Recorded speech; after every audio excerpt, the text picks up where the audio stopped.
السلام عليكم يا جماعة، ان شاء الله تكونوا بخير. النهارده رجعت لكم بجزء تاني من الابراج باختصار، وبرج النهارده هو برج الاسد.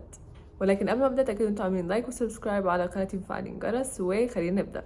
اول حاجه عاوزه اقولها واهم حاجه، برج الاسد برج ناري بامتياز، يعني عنده طاقه هايله. والناس اللي مش عارفه، من اكتر الابراج اللي تنفع للشهره او اللي احنا لما بنشوفها بخريطه فلكيه بنقول ده هيبقى مشهور، الاسد. ليه؟ علشان برج الاسد انسان شخصيته تنفع ان هو يكون مع الناس، من اكتر الابراج الاجتماعيه من كل الابراج. بيعرفوا ازاي ياخدوا اللي هم عاوزينه من الناس بطريقتهم الذكيه جدا، عندهم ذكاء اجتماعي رهيب، عندهم ثقة بالنفس حتى، ودي حاجة ممكن تصدم الناس، حتى لما هم مش بيكون عندهم او مش حاسين بالثقة بالنفس بيعرفوا ازاي يظهروا ان عندهم ثقة في نفسهم. عشان على عكس ما الناس بتفتكر، الأسد صح عنده ثقة بنفسه وبيحب نفسه، شخصية قوية، بس هو مش دايما، ودي قوته، ان هو مش دايما بيكون حاسس بالمشاعر اللي هو بيوريها لك. وانا بشوف دي قوة، علشان صعب قوي الانسان يوريك حاجة هو مش حاسس بيها، بس هو عشان دايما يفضل في عيون الناس انسان قوي، بيظهر لهم دايما صورة انا انسان رائع قوي متمكن عندي ثقة بنفسي، حتى لما هو بلحظات كتير في حياته بيكون ضعيف جدا. والحاجة اللي الأسد مش بيعترف بيها إن هو بيحتاج عطف جدا من الناس، يعني هو عاطفي بالطريقة اللي هو إيه، يعني هو إنسان عنده إنسانية عالية. طول ما أنت أقل من الأسد مكانة، أو أقل من الأسد في الحياة بشكل عام، يعني مثلا هو المدير وأنت الموظف، أو هو حاجة كبيرة وأنت اللي تحته على طول، كل ما هتشوف أحلى وش فيه وأجمل وش فيه. بس لو انت في مكانة ان انت تأمره او ان انت تقوله يعمل وما يعملش ايه، هيوريك احترام بس مش هيوريك محبة. صح؟ يعني ايه الكلام ده؟ وكلام عميق ومحدش قاله على اليوتيوب. ان الاسد طول ما هو بيتعامل مع انسان هو المدبر وهو الشخصية القوية وهو المسؤول عن الشخص ده، كل ما هتشوفه بأجمل صورة.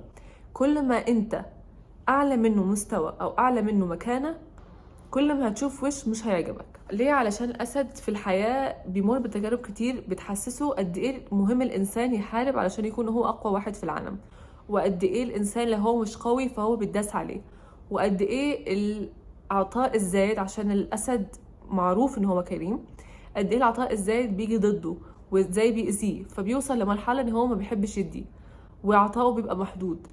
بعد ما هو بيتصدم، وهو بطبيعته بفطرته مش كده. الاسد بالفطره زي الاسد بالظبط اللي بيكون في الغابه، مراته للاسد هي اللي بتروح بتصطاد وبتجيب وبتعمل بتسوي، عشان الاسد قويه جدا. مشكله الاسد الاساسيه في الحياه، غير ان هو وداني، الصورة اللي هم راسمينها لنفسهم في مخيلتهم في دماغهم بتتغير حسب الطريقة اللي الناس بتشوفوا فيها.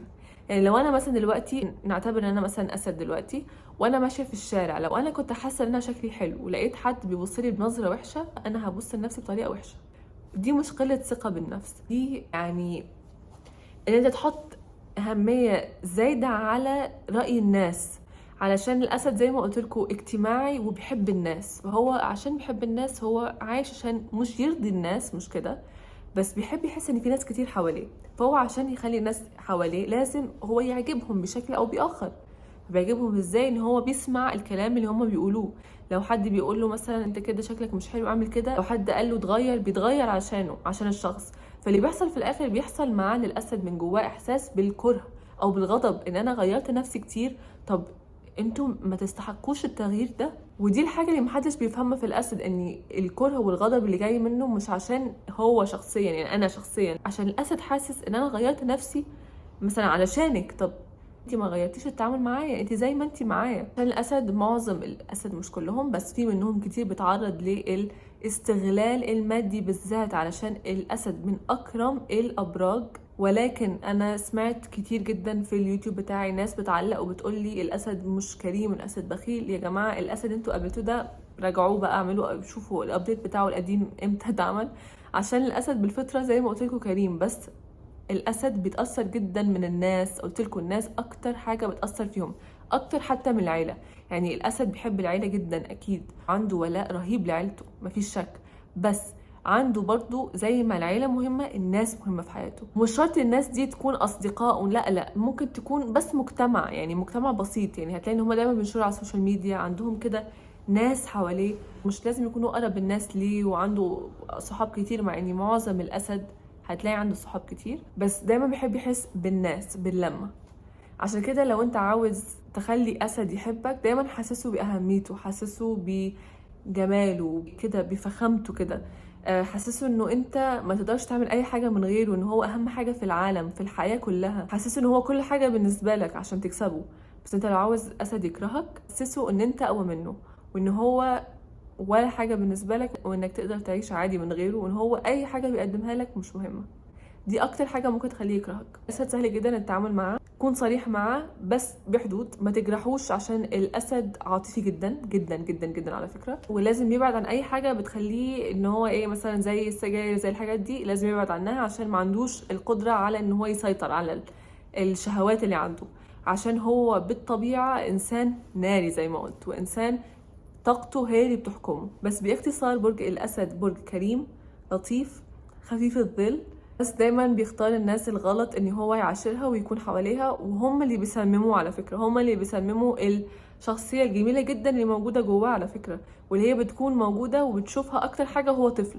هتلاقي ان كل الاسد هم اطفال كانوا مميزين، عشان عندهم حاجات كتير جميلة جواهم، عندهم حب لعيلتهم، وعندهم اللي هم عاوزين يحموا اخواتهم، وعندهم حتة اللي عايزين ينجحوا في الحياة. بس الاسد اكبر درس انا اعتقد ان هو بيشوفه في حياته، ان هو بيبقى عاوز يكون نمبر 1 في حياة الناس كلها، عشان هو عمره ما حس ان هو نمبر 1 بحياة حد، يعني عمره ما بيكون حاسس ان هو اهم حاجة في حياة شخص، فبيفضل طول عمره بيدور على ناس تحسسه بده.